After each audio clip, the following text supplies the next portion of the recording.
Come on student, in this video I will talk about for the factor which affecting the solubility of a solute in the solvent. We already know about the solubility. What is the definition? But in this heading or topic I will talk about that how the various factor influence the solubility of the solute in the solvent. Clear? The first factor is the nature of solute and solvent. We already know that there are two types of the solute or solvent. First, polar, and second is the non-polar.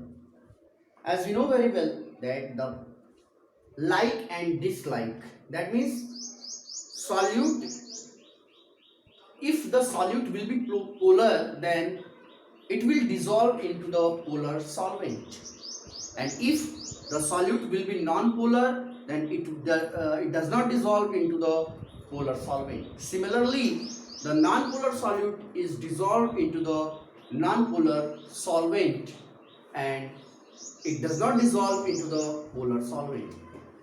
So the nature of solute and solvent is a very important factor which affect the solubility of the solute. When we dissolve sodium chloride, that is the NaCl, into the water, then there will be an attraction occurs. That attraction is considered as ion dipolar interaction. Clear? And this ion dipolar interaction results the dissolution of sodium chloride inside the water. Next, the various factor we talk about for the hydration enthalpy, lattice energy, so on. So hydration enthalpy is directly proportional to the solubility of any solute. Clear? When the hydration enthalpy will be high, that means the solubility will be very also increases. That means this is the directly proportional. You can see here that when hydration enthalpy will increases, the solubility will also increases.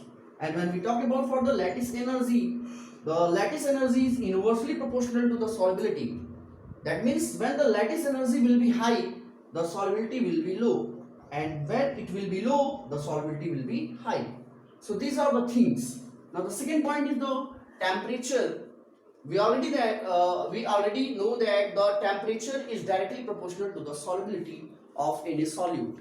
Clear?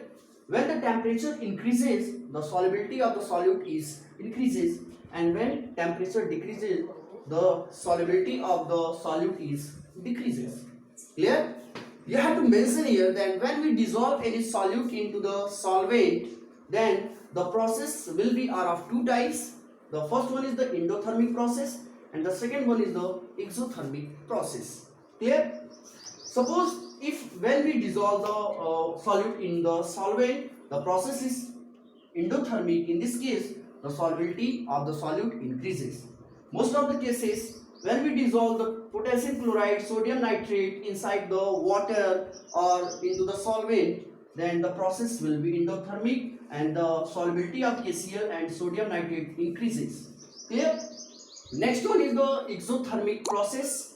And in exothermic process, when we dissolve some of the solute into the water, the solubility decreases because the process is exothermic, like in case of sodium carbonate. So various cases we observe are various factors which are directly influence the solubility of any solute into the solvent.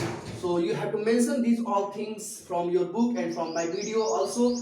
And I will talk about for the next topic, that is the I am already talking about in the first video. I have already talked about for the three types of the solution, that is the type first, type second, type third.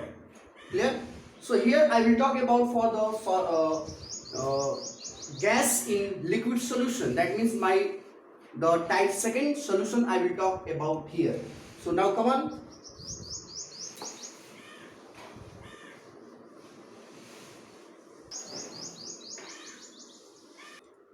Welcome student. In this video I will talk about for gas which behaves as a solute and it dissolved in a liquid. Gas in liquid solution. That means the solvent is liquid and solute is gas. Basically we know that gases are very little bit dissolved in the water, that means oxygen dissolved in water, and this oxygen is taken by the aquatic animal for their life process. Similarly, carbon dioxide dissolved in water. Here we can say that the gases are very little bit dissolved in the solvent or in the water. But the question is that how the solubility of gas is increases into the water. So there is a heading we have to consider, the effect of pressure on the solubility of a gas. By this heading, we can easily understand about the how the solubility of gas increases. As the mentioned here, that effect of pressure on the solubility of a gas. That means the gas will be dissolved. This depends upon the pressure. Clear? Pressure is a very important factor for the solubility of gas. Here you can see the relation. The solubility of gas is directly proportional to the pressure. That means when the pressure will be high, the solubility of gas will be also high. Or when the pressure increases, the solubility of gas will also increases, and when pressure decreases, the solubility of gas will also decreases. So the pressure is a very important factor for the solubility of gas, and in this view there is a law given by Henry. So we have to consider the Henry law for the solubility of gas under the influence of the pressure. Clear? So listen, what is the Henry law? Henry law are suggest this is a relation. The relation between the pressure and the solubility of a gas is guided by Henry law. That means in this law there is a relation has been established by Henry between the pressure and the solubility of a gas. What is this law, or what is the mean of this law? According to this law, the mass of a gas dissolved in a given volume of the liquid at constant temperature depends upon the pressure which is applied. That means Henry law also suggests that the gas will be dissolved under the influence of pressure.